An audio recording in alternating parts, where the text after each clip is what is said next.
Hey everyone, thanks for joining us for the next session of our Python and AI Level Up series on vision models. My name is Anna. I'll be your producer for this session. I'm joining you from Redmond, Washington. Before we start, I do have some quick housekeeping. Please take a moment to read our code of conduct. We seek to provide a respectful environment for both our audience and presenters. While we absolutely encourage engagement in this chat, we ask that you please be mindful of your commentary, remain professional, and on topic. Keep an eye on that chat. We'll be dropping helpful links and checking for questions for our presenters to answer live. Our session is being recorded. It will be available to view on demand within 24 hours. With that, I'd love to turn it over to our speaker for today. Pamela, thanks so much for joining us. Hello, everyone. Welcome to our Python and AI series. This is week 2 in the series, so we still have lots to cover. In our first week, we talked about LLMs, vector embeddings, and RAG. And you can go ahead and watch those videos and check out those slides and go through the code samples. If you missed any of those sessions, we have all of those resources available for you. This week, we're going to talk about vision models, structured outputs, and AI quality and safety. And in the final week, it's all about tool calling, agents, and MCP. We also have a Spanish version of the series. It's just a few hours after mine. So if you do speak Spanish, go and check that one out as well. You can watch both. So today we're talking about vision models. If you want to, you can download these slides. If you want to have them available to follow along with, you're also welcome to share the slides. You're welcome to give this talk yourself if you want to share the good word about vision models. So those slides are available for you there. So we're going to be talking about different kinds of vision models today. We'll talk about multimodal LLMs. We'll also talk about multimodal embedding models, and we'll see the different ways we can use those kinds of models. The most popular use cases, how we can use them inside an user-facing application, how we can use them with RAG, how we can use them for search. Lots of different ways that we can use these vision models, and it's honestly really fun, right? Because vision, that means pictures, and that means we get to do fun things with images. So for the first part of today's session, if you want to follow along, you should open up this GitHub repo. So I'll show you how to do it here. So I click on this, and we're sharing this link in the chat so that you can do it as well. So once you have this repo open, what you're going to do is click on the code button, and you see the option to open it locally or in Codespaces. So we recommend open it in Codespaces because it will have everything set up for you that you need. So I'll click Create Codespace on Main. And so what this does is it opens up a VS Code in the browser that has the repository already set up with all of the Python requirements that you need. Now, it does take a few minutes. That's why we give you this URL at the beginning of the section so that you can get it loaded while I, talk about stuff in the background. But you'll see, here you can see that the environment is starting to set up. We've got a terminal down here. We've got the files on the side here. And it's still doing a little bit more setup here with, loading in the extensions and making sure everything is installed and ready to go. So there we go. So if you do want to follow along, do open that repo. And we recommend opening in Codespaces so that everything is set up. If you do want to open it locally, then you do need to read the README, and it has instructions about how to set it up locally.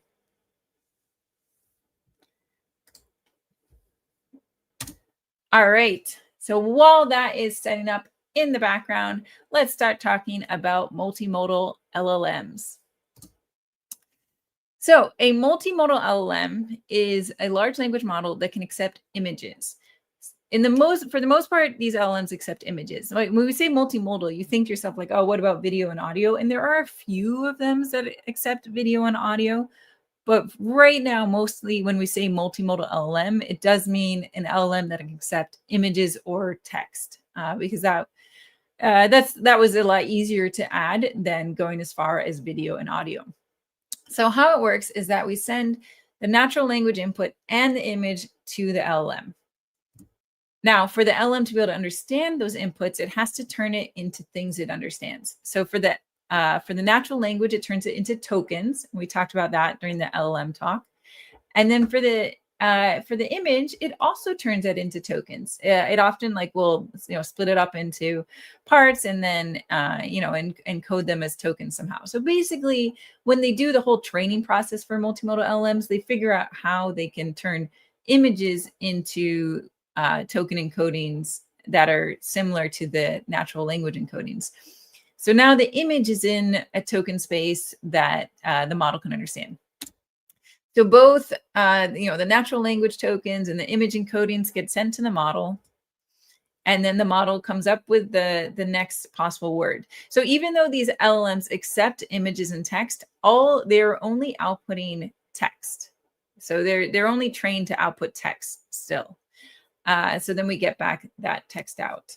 In the future, we may have LLMs that can both take in images and output images, but I believe at this point, we generally use different models for the input versus the output. There's a great blog post here from Sebastian Roschka. If you want to go really deep into multimodal LLMs, he talks about the architecture of multimodal LLMs and how they're actually trained. He's got an entire book about building an LLM from scratch. So if you want to go really deep into how all this works, you can actually read his book, and in PyTorch, you can write an LLM from scratch, and it helps you understand more this whole process. But as users of multimodal LLMs, the important thing to understand is that we're sending in text and images, and we're getting out text. So what LLMs do we have available that have multimodal support? From OpenAI, there's quite a few now. There's GPT-4o, GPT-4.1, GPT-5. All of those are multimodal. These days, GPT-5 is the newest, so that might be the one that you want to be using. Microsoft Research also has a 5.4 multimodal model. Meta Research has the Llama 3.2 Vision, and then Mistral also has multimodal LLMs. These days, because it's gotten easier and easier to train multimodal LLMs, because people have shared in the research community how to do it, it's almost becoming a default that when you come up with a new LLM, the majority, I would say, going forward, the majority of new LLMs, I would expect them to be multimodal. So how do we actually use a multimodal LLM? Here I've got some Python code. This is using the OpenAI SDK in order to send an image to the LLM. So what I do is that I'm sending a user message, right? And normally the content is just a plain string when I send in a user message, but this time we can actually send in a mix of text and images. So our content now is actually a list, right? So you can see this is a list. So it is a list where we're sending in some text here, and we're also sending in an image. And in this case, our image is an actual publicly available URL. So that is one option for how to send in images, is if you have a URL to that image and it is publicly available, then you could just give a direct URL to that image.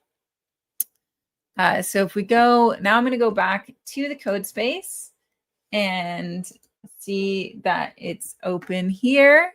And I'm going to open the example. So underneath notebooks, there is a notebook here, chat_vision. And this is a Jupyter notebook. So with the Jupyter notebook, we're using the Jupyter extension so that we can run the Python in the cells. So the first thing we need to do is select the kernel. So when this pops up, you're going to click Python environments, and then always select the most recent version of Python, because oftentimes you'll see multiple versions of Python just because of how these environments are built. Always select the most recent version. So for this one, I'm going to select Python 3.11 because that's the one that has all the requirements installed in it. And we generally want to use the most recent version of Python. All right, so now I can see it's running on Python 3.11. So I'm going to just run this first cell. And the first cell sets up our connection to the models. And it's got various options of using GitHub or Azure, and it defaults to GitHub models. So when you open this in Codespaces, it should use GitHub models, which are free. right? So as long as you have a GitHub account, you open this in GitHub Codespaces, it will default to GitHub models, and those are free for a certain amount of rate limits each day, right? So you can't spend, millions and millions of requests to it, but you can send, enough to be able to follow along with this workshop. All right, so we can see it says it's using GitHub models with GitHub token as key. And here we're using OpenAI GPT-4o. And at that point, this is almost an old model, right? Old news. Like we might want to change this to 5 or 4.1 mini, but it's still a pretty good multimodal model. When you are running this in Codespaces, you do not need a .env. Because we've defaulted to GitHub. If you are running locally, then you are going to want to set up a .env based off of the sample. But in Codespaces, it should all work for you without having to set up any .env file. All right, so now let's send an image, right? So here we have this question: is this a unicorn? And this is pointing at a publicly available image.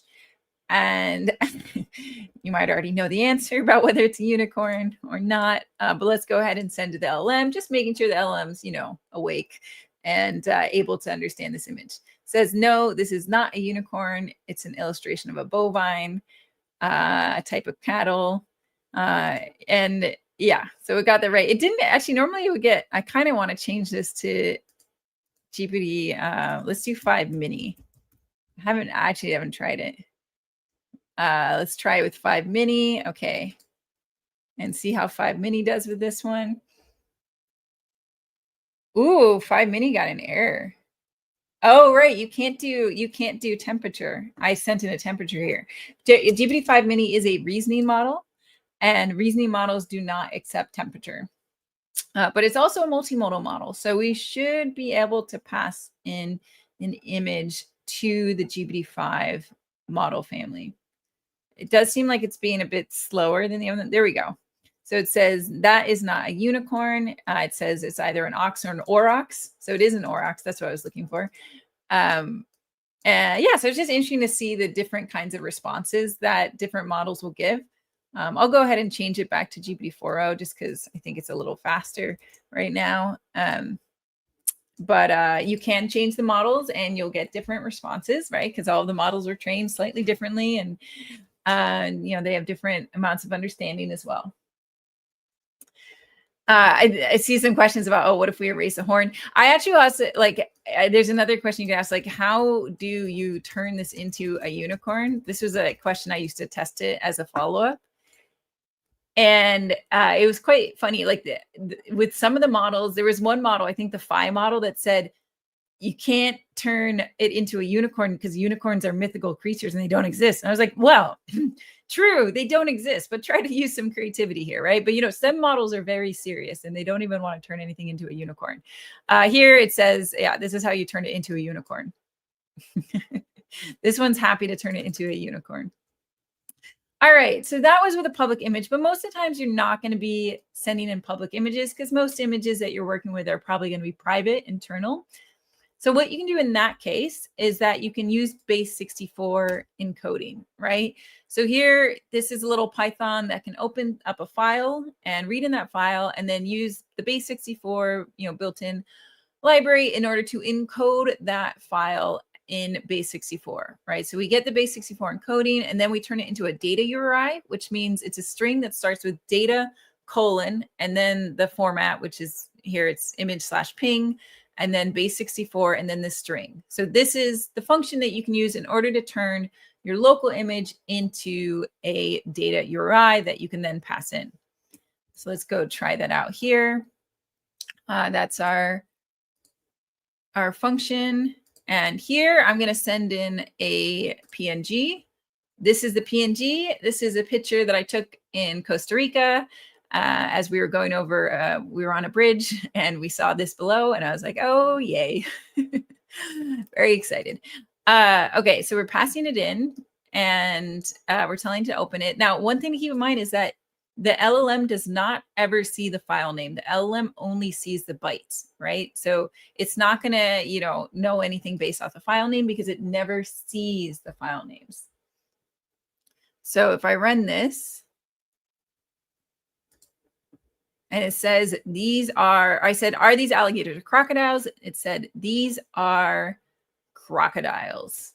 And that's correct. The crocodiles. Costa Rica has crocodiles, not alligators. Now, I do want to show something fascinating, which we discovered when we were prepping the Spanish version of this, is that if we say caimanes o crocodilios, so this is in Spanish, this is the translation, right? Caimanes is how they say alligators, and then crocodilios is crocodiles.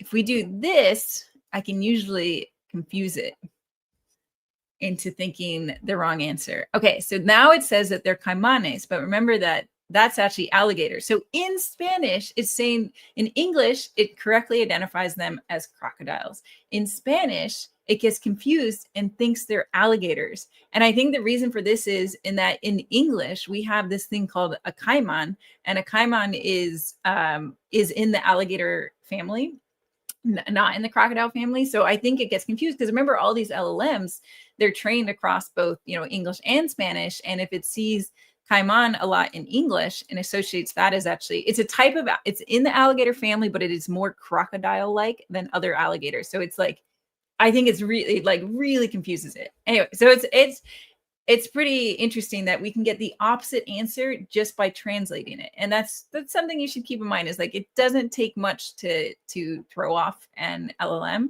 especially something here where we've got overlapping words between languages. And, it's been, trained on, it's seen, both the Spanish word caiman and the English caiman, right? Anyway, super interesting. Tune into the Spanish one later and we'll talk more about that. All right, so let's look at some cool use cases, right? So here's one where we have a menu, and this menu is written in like crazy font, right? Like, look at this, it's all cursive. Like, I can barely read these words here. So we're going to say, oh, is there anything good for vegans on this menu, right? So that means it's trying to find something that doesn't have dairy or eggs or meat. So it's processing here. All right, we got a response. Okay, it says there's limited options. Here's a breakdown. And, and it was actually able to read the words on the menu. So that's a potential use case. Like, many people are using the vision models to help people who have vision impairment. So imagine you go to a restaurant and you're like, okay, well, you can help answer questions about the menu, help translate the menu. You can use it across languages I've actually used this at, like Chinese restaurants. Is like, I didn't, I don't understand the Chinese words and I'm trying to get a translation. You just take an image, upload it to your friendly LLM, and you'll get a translation back. All right. And similar, on the accessibility front, another common use case for these multimodal LLMs is to help with generating alt text for images. Because whenever we're putting an image on a web page, we want to have alt text for it that we put inside, inside the HTML, like this, right? Image source equals, and then we have alt equals this, right? So we want to have descriptive alt text so that people who are vision impaired can understand what an image is describing. And one option is to use LLMs to help generate this alt text, or just suggest the alt text. Like in PowerPoint has suggested alt text for every image in your slide, and they make it easy to override it, right? So I think that's the ideal, is that using a multimodal LLM to suggest alt text, but making it easy to edit it and make it even better. But here, it did a long description of this diagram. It was this diagram here, right? So I passed this in. I said, oh, make some alt text. So we got a nice long description here. Another use case is to help with business automation, right? So here, insurance claim processing. Insurance companies, they have to process both images and text. So somebody sends in a picture of their car and they say, oh, in this car, they're like, oh, my car got dented from hail, right? Like, let's say they say it got dented from hail and they want to get insurance back from it. And we can send it to LLM and say, like, hey, the claim says that this damage is due to hail. Is that valid, right? And so then the LLM can look at the image and, look at the text and say, it does not appear to be caused by hail. This is probably from a collision, right? So we could use multimodal LLMs as like a first step to insurance claims processing. You do, of course, also want to involve a human because you don't want to be, just dismissing claims left and right, but it can help with adding some amount of automation to these processes. Now, we can also use LLMs to understand graphs. They can understand them pretty well. Here is a graph that I found from Wikipedia. Long URL here. Let me open this up so I can show you the graph. Okay, so this is actually a fairly complicated graph. I don't even know what kind of, I guess you'd call this a stacked bar chart, right? Where we've got different colors here and multiple axes, multiple y-axes here. So then I can say, okay, what zone are we losing the most trees in? Ooh, a little bug here. This should be model name. Okay, I'll fix that. All right, so change that to model name. And so we're asking, what zone are we losing the most trees in? And let's see what it says. It says the tropical zone, and that does look correct because that we see the most amount of green bars here. And finally, we can pass in tables, right? So this is a table of plants. This was actually from a PDF. And, it's got rows and columns, and it's got some subsections too. So here I'll say, hey, here's this image of a table. Now tell me, what is the cheapest plant? So I'll go ahead and run that. And it says the cheapest plant is thrin grass, which is 0.58 per stub. And that is correct. So it was able to read this actually kind of blurry image because I just exported a PDF to an image. So it was able to find the row that was cheapest and report back on what was the cheapest. So that worked pretty well as well. Okay. All right. So there's a lot of use cases there. That's just to give you an idea for what you might be using these models for and get you thinking how they might make sense for your own applications. If you're already using vision models in the chat, please share how it is that you're using them. I have a question. There's this question: do these models have explainability? Well, I did just show that we can use the reasoning models, GPT-5, right? So if you do GPT-5, that's a reasoning model. So you could set the reasoning effort to, low, medium, or high. And then you could actually get back reasoning tokens, and you can look at the reasoning tokens. Now, that's not necessarily the same as explainability, because you don't know, like, we don't exactly understand whether reasoning is truly explaining or if it's just kind of a neat trick to get better responses. But you could do that. Or you could also ask it just to provide the reason, right? A lot of times when I ask an LLM to do a classification decision, I ask it for the reason. I'm saying, hey, tell me why you think should be given this label, right? Tell me the label and tell me why, right? So with any LLM that I'm using, if I'm asking it to make a decision or a classification, I always ask it for a reason. So I generally recommend that regardless of model. And, that can help with understanding at least why the LLM thinks it got to that decision. All right, so there we saw lots of examples of processing images, and that works if you already have an image that's a JPEG, a PNG, or a static GIF. But what if you have documents that aren't actually images, but they are still visual, right? Like a PDF is the classic example, or a PowerPoint, presentation as well, often has a mix of text and images. So there's two general approaches here. The first approach is that you identify exactly which part of the document is the image, and you crop that and you save just that as the image and send that to the LLM.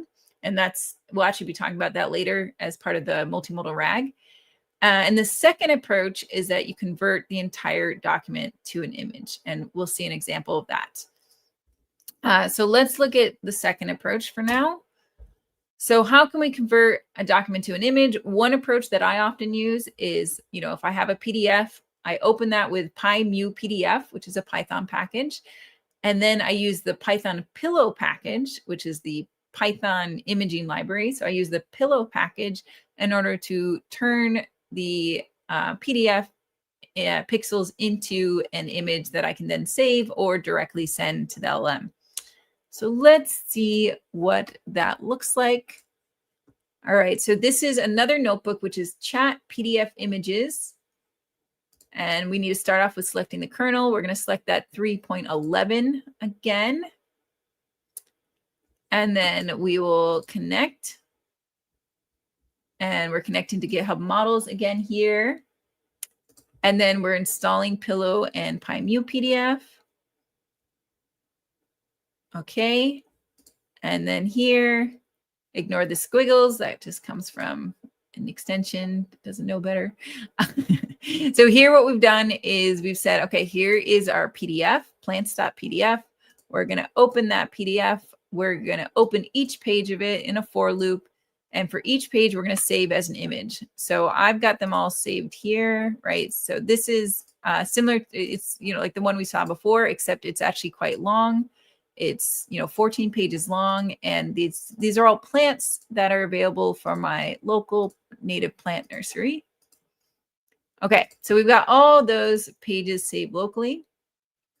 So then we have the function from before that knows how to open up one of those local images and turn it into base64. And then what we're going to do is send a message to the LLM, and we can actually include multiple images in our request, right? So far, we've only seen one. It's doing like one text, one image, but you can actually provide multiple images. Now, when you do that, you are going to increase the token count.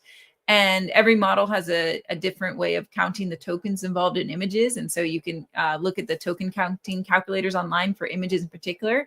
But you do count, you are spending money every time you send in an image based off of how large that image is and based on how the model processes images, right? So GPT-4o is actually one of the most expensive for processing images, I think. 4.1 mini and 5 have more reasonable token per image token cost. But once again, it does depend on the size of the image. So if you did want to save money and time on processing time, you could also take those images and you could resize them down as long as you weren't losing a lot of detail. You can also have it automatically kind of do that as well.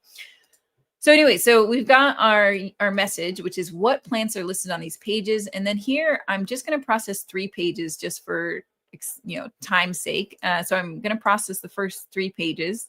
And for each of those pages, I'm appending the base64 version of that image. So I'm passing 3 page images in and then asking it to interpret it, right? So we can see how long it takes to process those 3 pages. It's going to take more and more time the more we send at it. And you can see even with 3 pages, it is taking some time here, right? It also just depends on, this is on GitHub Models where, this is free. And so, we're getting our best attempt at service. So that took 23 seconds on GitHub Models for 3 pages. All right, so we get the following plants are listed in the document. So we got annuals, bulbs, grasses. It's actually so long that you have to open it in another page. But this looks correct. I've checked it before, and it looks fairly correct. However, this one is correct, but I've seen that when I pass in all 14 pages, I have definitely seen hallucinations happen, especially as it gets to the end of those 14 pages, where I remember one time I passed in 14 pages and the final 3 pages were just the same words over and over and over again, which is not what it actually was in the document. So that's the big risk with this approach, is that the more you throw at it, the more likely you are going to get hallucinations, because these models are generative models. They know how to make stuff up. That is their entire thing, is making stuff up. So if you're using it for this kind of, extraction, then you risk having hallucination. Right. So this is a big question, is should you use multimodal LLMs for OCR? So OCR means optical character recognition. We've had OCR tools for a long time, which are tools that can extract text from an image using ML models that are trained specifically for the task. So it is possible to use LLMs for OCR or something like OCR, but there's this big risk because multimodal LLMs are generative. So you do have this risk of it hallucinating text that isn't there. whereas OCR models are only extractive, right? So sometimes it might make like a typo, but it's not going to, you know, hallucinate 2 pages worth of information, right?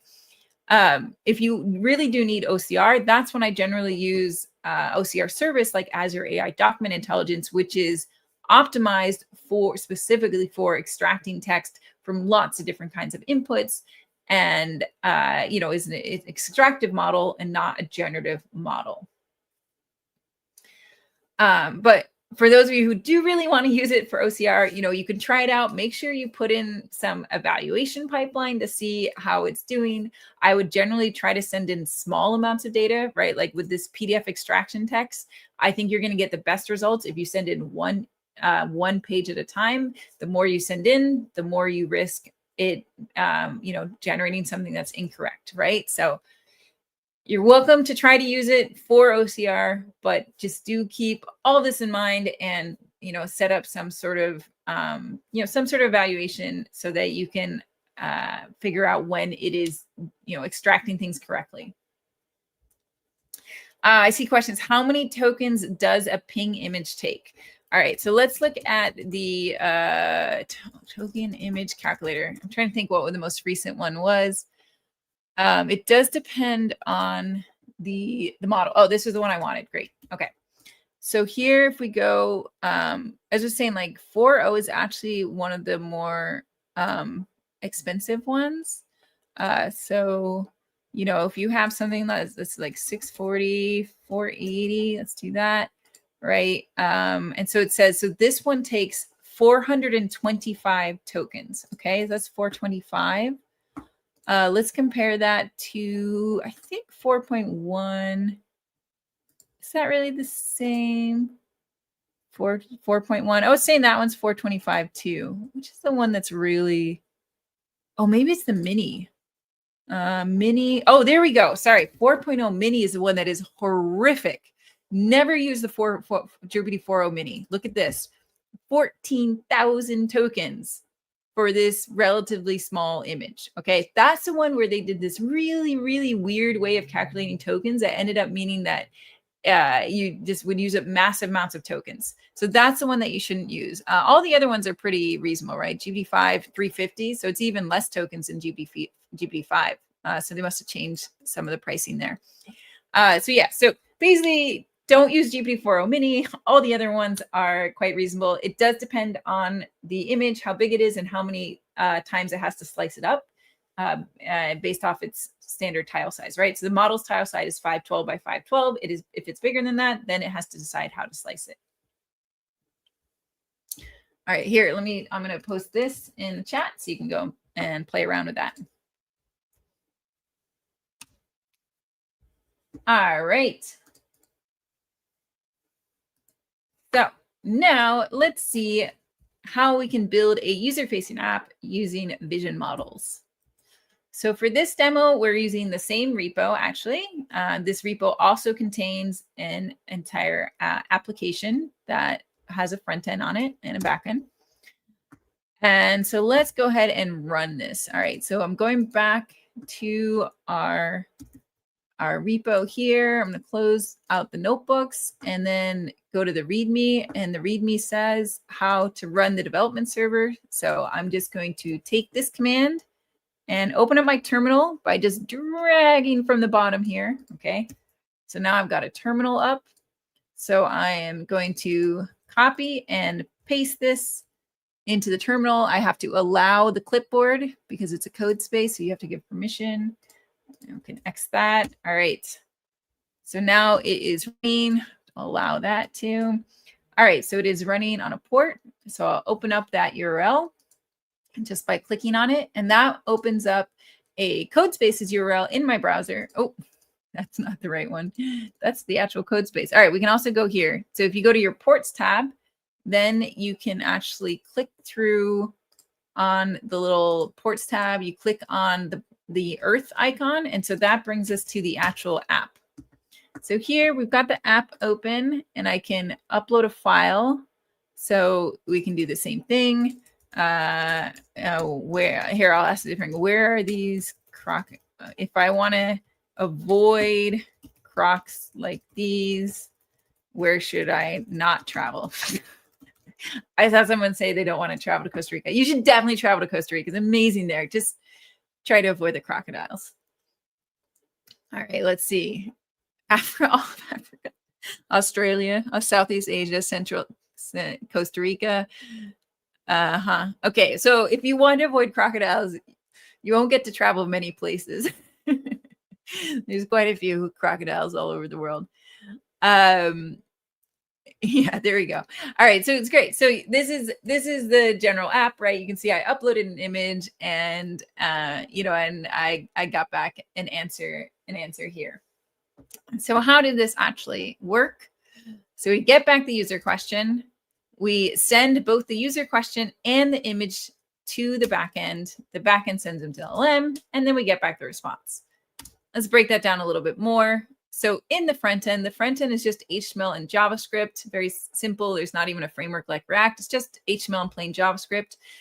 The front end the front end itself gets the base64 encoding of the image, sends that and the user question to the backend. So by the time it gets to the backend, it is already encoded in base64. So then the backend can just hand it straight off to the model, and it gets back the response. It streams back the response so that we can see it one token at a time show up in the front end.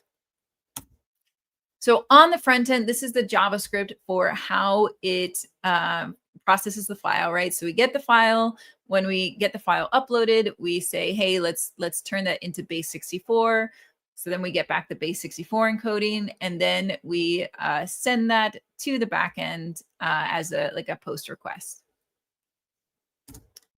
Then in the backend, we get in the user message, we get in the file, and then we send that to the LLM, using the same way we've been doing so far, which is saying, here's the text, here's the image, send it to LLM, and get back the response streaming. So that works. That's generally a good approach that you can use for handling images that are uploaded. There are other approaches you could use if you're building an application that has user upload images, right? So one drawback is that I am sending the whole base64 image to the backend. That's kind of a large network request to be sending. That's a lot of stuff to stuff into a JSON, a JSON post. Like we could probably be able to see it. Let me open up my my console here. Okay, so where can I travel? Instead, all right. So we send off this request. And here we can see the request here has the context, and that has this whole, right? So this is all in a plain text, JSON. So it has the whole image here. So that does take, it requires some bandwidth to send this to our backend. There's other options that you could use instead, right? So if you didn't want to stuff it into the JSON like this, you could also use a multi-part request. And that's a little more complicated. There's an example here that you could look at to see how you could send it using multi-part form data. It's a little more complicated, but it would probably save you some bandwidth. So that's something to keep in mind when you're setting this up. You could also just upload images separately, right? So it could be that when somebody uploads the image, you immediately store that in some file storage like blob storage, and you remember like which user it belongs to. And then you could just have that front end know where it's stored. And then the front end would just send the identifier back to the back end. But there you really got to make sure that users cannot access each other's files, right? Because if I upload an image, then no one else should be able to access my image, right?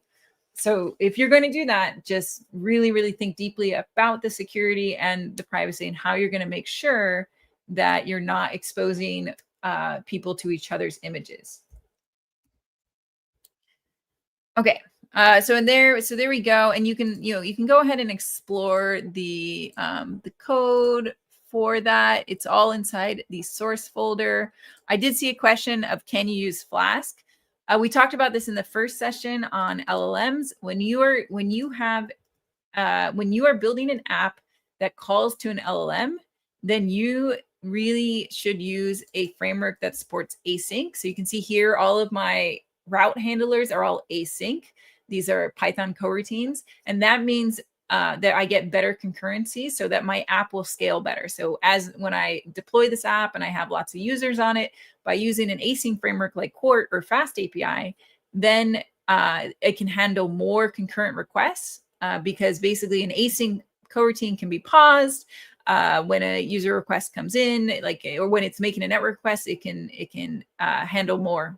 Right. So we talked about that in more detail in the very first stream about LLMs. So you can refer back to that. But yeah, you should definitely use an async framework like Quart or Fast API or Starlet or Lightstar or Django with async views. Any of those options, IO HTTP, there's various async options, but I am trying to move people away from Flask and towards Quart. All right. Great. So now let's talk about multimodal embedding models. So here we have another repo if you want to follow along with this one. This is the same repo that we used for the vector embedding talk. So if you followed along for that one, it would be the same one. I'll go ahead and open it here so you can see that you would create a code space on this one in order to follow along there. So I'll let that open up. So open that if you want to follow along. There is one part you won't be able to do with GitHub models. So I'll talk about that when I get to it. So for this one, we need a multimodal embeddings model. And there's not as many of those. We have more limited options for multimodal embedding models. So these are models that can turn both a text and an image into embeddings in the same similarity space, okay? So we're gonna use the Azure AI Vision API that's built off the Florence model from Microsoft Research, and it knows how to take images or text and turn them into embeddings. So here we have an image and we say, okay, vectorize this image, and we get back a vector embedding. And we can also take text and say, hey, vectorize this text, and we get back a image embedding. And since both these embeddings are in the same similarity space, if we asked like, hey, how similar are these two vectors? They would probably be very similar because these are actually, just like described, like this one's kind of a description of that image. So we would expect that these two vectors in the similarity space would be like, quite close to each other, right? So if we measure the distance between them, we expect them to be quite close. So that's the whole idea of multimodal embedding models, is to be able to convert both images and text into vectors and then be able to compare them using cosine similarity distance. If you didn't see the vector embedding model talk, definitely watch that because that should help with understanding. So how do we use the Azure AI Vision API? It's got an HTTP API that we can make calls to. And we can either say, hey, we want to vectorize an image, or we want to vectorize text. And in both cases, we get back a vector. And that vector is the same size. It's always going to be 1024 for this model. And so we should expect to see similar vectors coming back. All right, so let's go check that out. So this is so the thing is, I've already pre-computed the vectors so that you can run a lot of this code without having to be able to having access to the Azure AI account. So you can see I've already got it in here, right? There's a bunch of pre-computed vectors in here for each of them. This is actually a really, really, really long file. I should have wrapped those lines. But they're all pre-computed so that you can follow along without having to use that API yourself. So I'm going to select the kernel. Here I'm going to select 3.12 because that's the highest Python version here. So I'm going to select 3.12, Python 3.12. Now that that's selected, I can run this cell. Let me go ahead and run that. Okay, so it's loaded in the embeddings for images and embeddings for words. So I took a bunch of images and made embeddings of them, and also just to go at like 1,000 words and made embeddings of them, all in the same space with the same embedding model. We can visualize one of those embeddings just to see what it looks like. So we're just picking a random one here, and you can see that it is 1024 dimensions, right? So that means every vector has 1024 floating point numbers in it, and you can kind of see what they look like. All right, so now we want to see what we want to rank things by similarity, right? So I have some functions here. One of them is cosine similarity. So we are going to use cosine similarity as the way to measure the distances between these vectors. And then we have a function that can just check for a target vector and the vectors, which things are most similar. So let's start off with looking at one of the images. So here, this is, it's a wood burning. So these are all images of things I made while I lived in the woods. So I would go and collect driftwood, and then I had a wood burning iron, and I would, you know, draw on the driftwood and do all kinds of weird things because I was living in the woods and I was bored and it was fun. So here we have a piece of wood that says inhale, exhale, right? So the question is, what is the most similar to that piece of wood?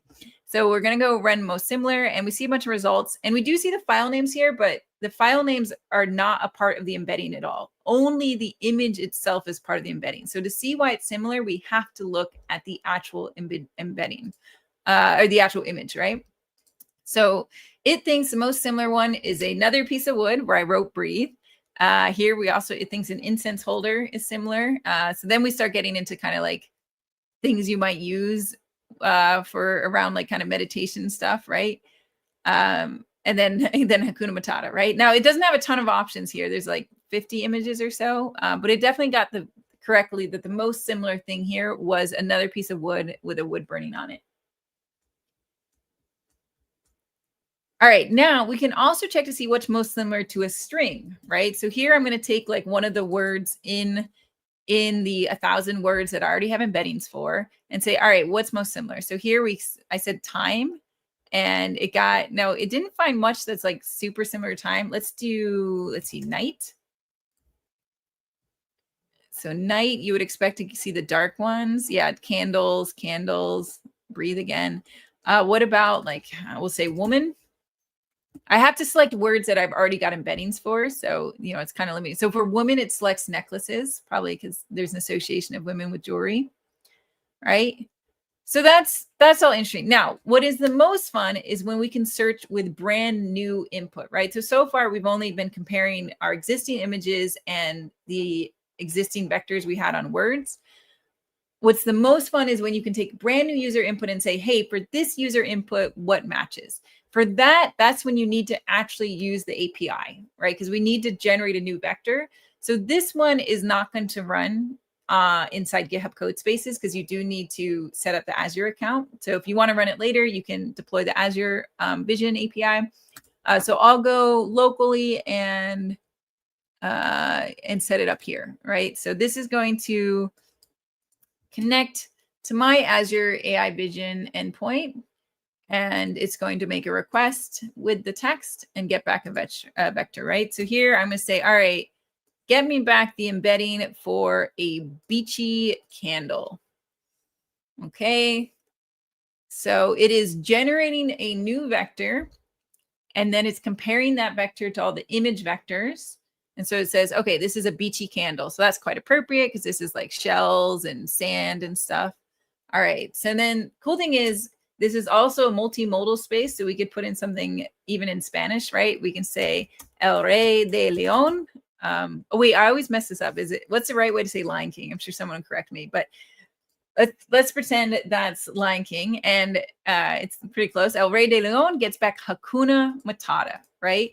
So that is what I think is incredible about these multimodal spaces is that they understand text, they understand images, they understand really like, you know, like even wood burnings, right? Like it doesn't have to be like well-written text. This is a wood burning of Hakuna Matata. And I just wrote, you know, Lion King in Spanish and it returned that back, right? So if you're doing any sort of like product website where there's images, like it can really, really enhance the experience to bring in these multimodal embedding models to be able to search, because then people can like really put in whatever they're thinking and it'll do its best to find the best result, right? So I'll be like, okay, I want a present for my friend who likes amulets. I don't know. Let's see. Is it going to give back? There we go. Lovely amulet there. All right. So this is what's really, really powerful here. Okay. So that's the multimodal embedding model, and really cool what you can do with it. And as you see, we can, we can do searches and find similar images, similar stuff. We have an end-to-end solution that uses Azure AI Search with Azure AI Vision in order to create an index of images. So we can check that out as well. So this has a bunch of like photos in it. So I'll search for like tree, right? And see back a bunch of trees. And this is using the same Azure AI Vision API, right? Bird. Okay. And we'll say love. Love is some pushing. Okay, let's do birds in love. Oh, we got some butterflies making friends. Birds in love. There we go. Animals in love. There we go. Look at that. Some giraffes hanging out. Sorry, everything about love. We could do, we could do our Spanish there as well. Let's see. Árbol, it's tree, right? Arena, sand. So sunset, beautiful sunset by the beach. Let's try this.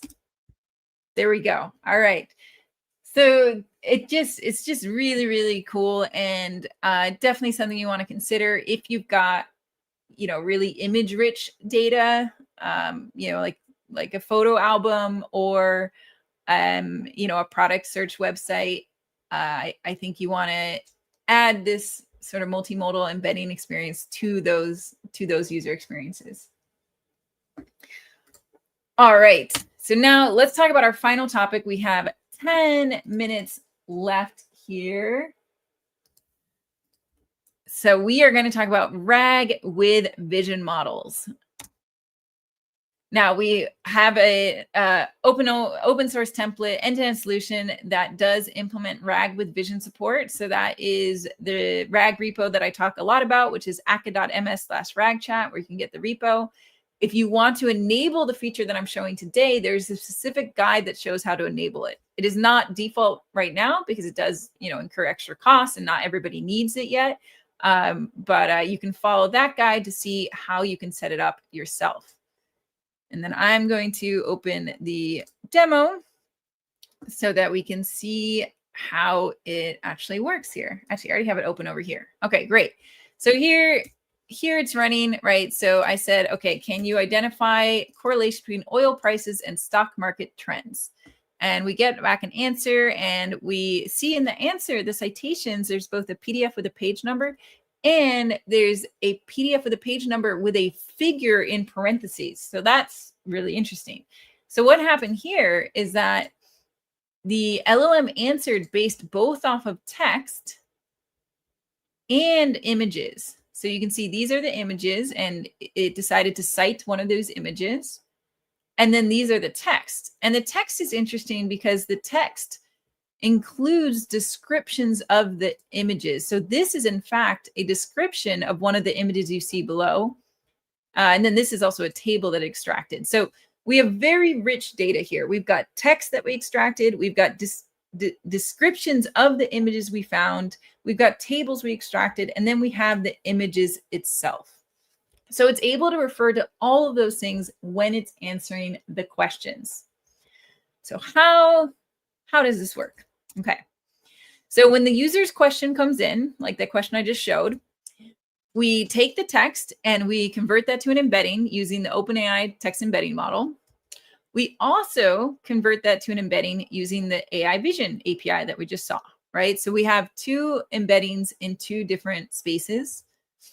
And then we send all of that to Azure AI Search. So Azure AI Search can actually do a search that is both looking at, because the Azure AI Search has indexing of the text and the OpenAI embeddings and the vision embeddings. So we actually have we're now storing multiple embeddings in the search index. So it's going to search all of those things at the same time.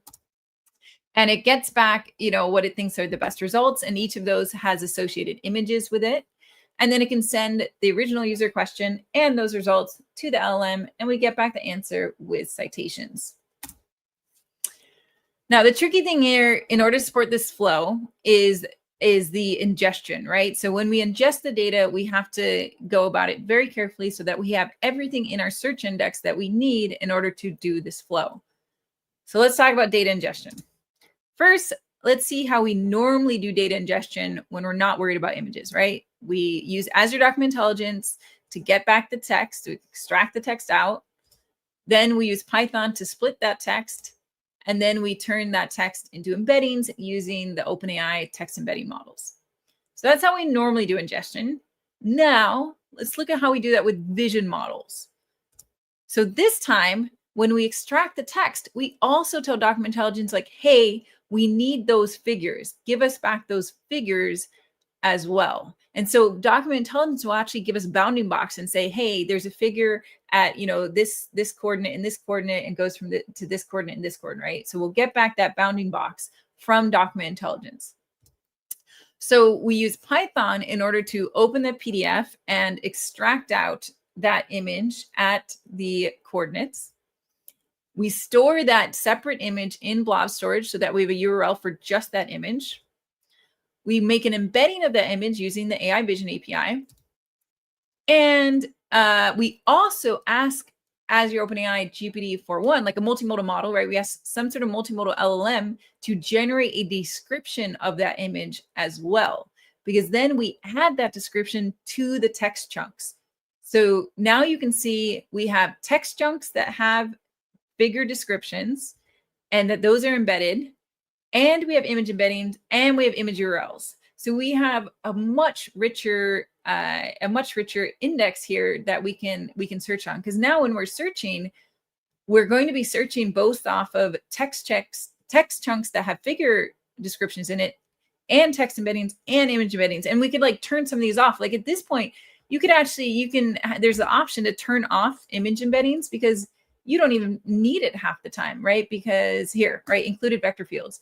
I actually suggest people to turn this off, because I don't think you necessarily need this, because remember that the text embedding includes the description of the figure.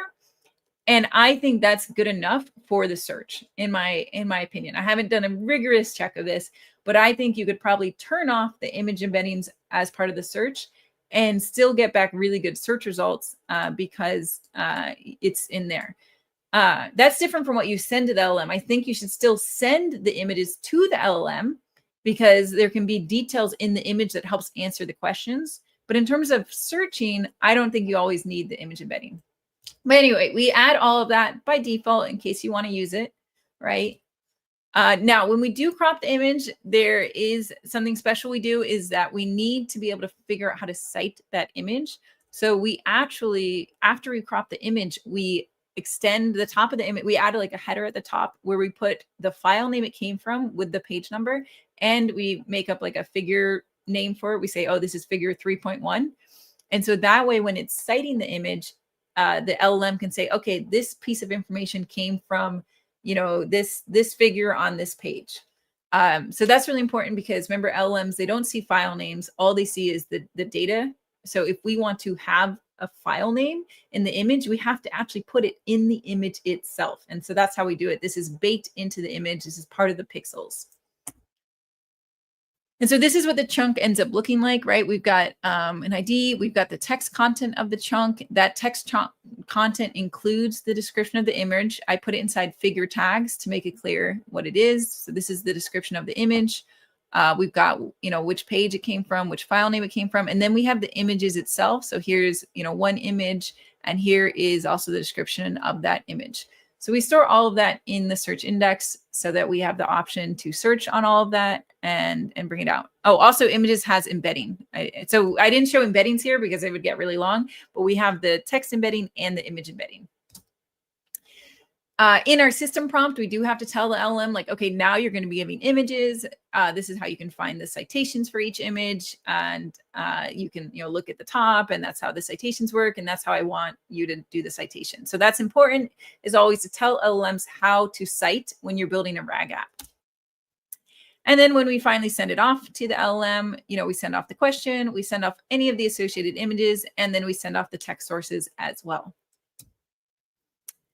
So generally this, can work really well, right? Because when we're searching, we're finding we're matching the text, the description of the images and the image embeddings, and we're giving the model access to that full image when it's answering the question to be able to reference any details that weren't in the text description. I was saying the drawback is if you're doing a multi-vector search during the search, that does mean you're spending more money on that extra vector search. You're doing, it's going to take more time. So what I do suggest is maybe disable that image embedding search. And I think you can still get really high quality results with this approach. All right, we are at 11 o'clock. So I made it just in time. Now, I'm sure there's tons of questions I didn't get to because we did have so much to cover today. But the good news is that my office hours are right now in Discord. So if you have any additional questions, you should come to the office hours and bring your questions. I'm sure there's a bunch, and we can go through them in the Discord. So what I'll do is when I close off, I will go and jump into the Discord. It usually takes me a couple minutes to start it up. And so I'll probably be there like at 11:03, and we'll be able to go over all of the additional questions and comments you may have. So as a reminder, you can watch all the past recordings, and you can still register for the upcoming ones so that you can join us for our next topics. So thank you everybody for joining, and I hope to see you in the Discord shortly. Bye everyone.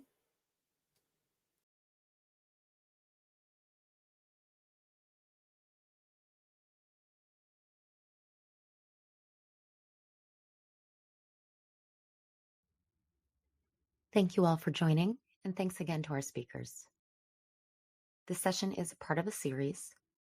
To register for future shows and watch past episodes on demand, you can follow the link on the screen or in the chat. We're always looking to improve our sessions and your experience. If you have any feedback for us, we would love to hear what you have to say. You can find that link on the screen or in the chat. And we'll see you at the next one.